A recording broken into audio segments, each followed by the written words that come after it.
Excellent guy. Yeah, Don McGahn's a really good guy. I knew he was going also, as you know. I had to approve it. Any concern about what he said to the Mueller team? No, none of it.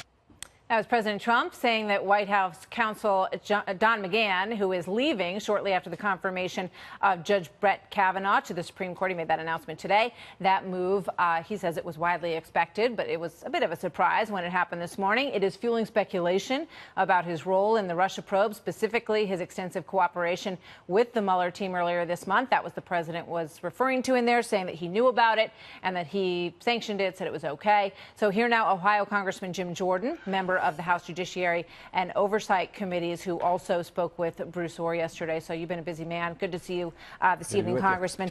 Chuck Grassley was very concerned about the White House losing Don McGahn. He said, I hope it's not true McGahn is leaving White House counsel. You can't let that happen at real Donald Trump, he included in there. What do you say about that? I think Don McGahn's a darn good lawyer. I think he served the president well, but if he wants to leave, and the White House is fine with that, and the president's okay with that, then that's a White House decision. I think the president's got a good legal team around him, Mr. Giuliani, Mr. Flood, and a host of other folks who are helping him out. And I think what we do know is Mueller's investigation now, 15, 16 months, not one bit of evidence, not one bit of evidence that there's been any type of coordination between the Trump campaign and Russia to influence the election.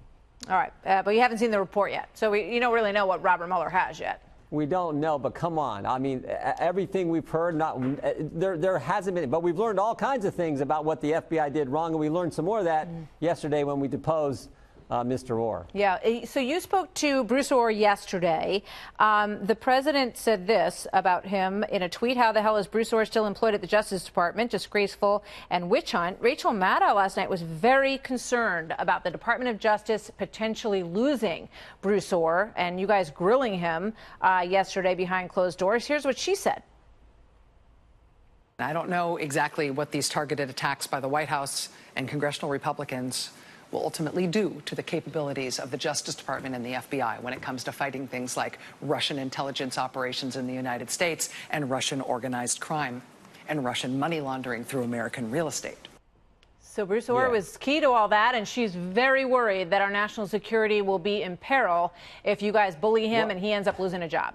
What we should be worried about is Bruce Ohr, senior official at the Justice Department's wife, was working for the firm hired by the Clintons to put together the dossier. And we know the dossier was the key to all of this. And Bruce Ohr, Peter Strzok told us in the hearing 5 weeks ago, Martha, Bruce Ohr is the guy who funneled parts of the dossier to the FBI. His wife's working for the Oppo research firm Fusion GPS, who's been hired by the Clinton campaign. And we know the dossier was taken to the court. And I'll tell you what we got confirmed yesterday. When they went to the court, the FBI knew three important things, and they didn't disclose this to the court. They knew the Ohr's involvement in production of the dossier. They knew that Christopher Steele had this extreme bias against the president, and they knew who paid for the dossier, and they didn't disclose those key facts to the court when they went there to get the warrant to spy on Carter Page and the Trump campaign. That's pretty remarkable. It is remarkable. When someone who works at the Department of Justice is bringing information, and I heard, basically giving the thumb drive, handing over stuff straight from Fusion GPS over to the FBI and saying, here's what we got.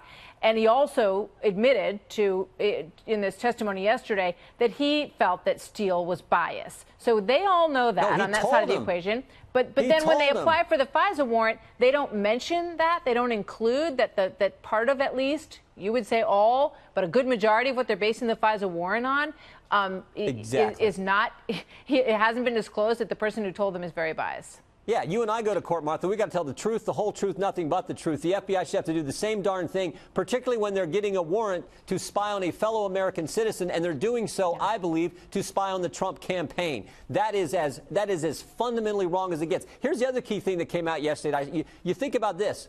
Why did Glenn Simpson and Christopher Steele pick Bruce Ohr in the first place? Why'd they select his wife to come work for Fusion? They had a direct access. Chris Steele had direct access to the FBI. He was handing them parts of the dossier. Why did they also want to run it through Bruce Ohr at the Justice Department? Good question.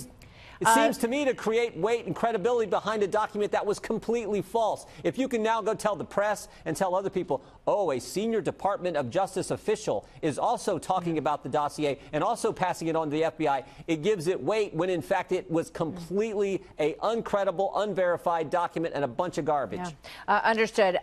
So the ranking members of your committee, Mr. Nadler and Mr. Cummings, put out a late statement today. They say we can understand why Republicans are increasingly desperate to create a distraction and undermine the Department of Justice as a hedge against what the investigators might find. Your thoughts, and then I have one more question for you before I let you go.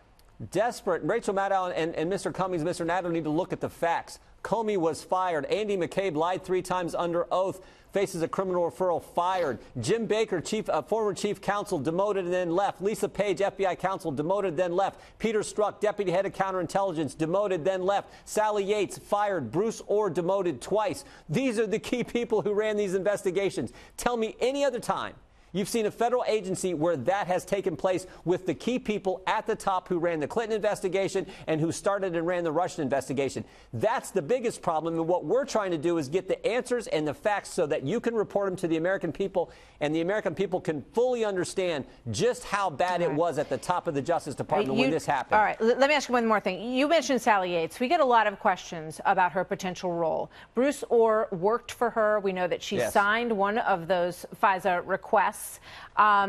Did she come up yesterday, and did you learn any more about how they may be connected in any of this? Well, we're not supposed to. Yeah, we're not supposed to get into the specifics about it. I will tell you this: Bruce Orr did talk to key people in the Justice Department, particularly on the FBI side. People's names you've talked about, people's names who've been out there, and that was a revelation. And he talked to them early in this process. They were fully informed early on what was happening with this dossier. All right. We'll see where it goes from here. Congressman Jordan, thank you. Good to see you tonight. You bet. Thank you.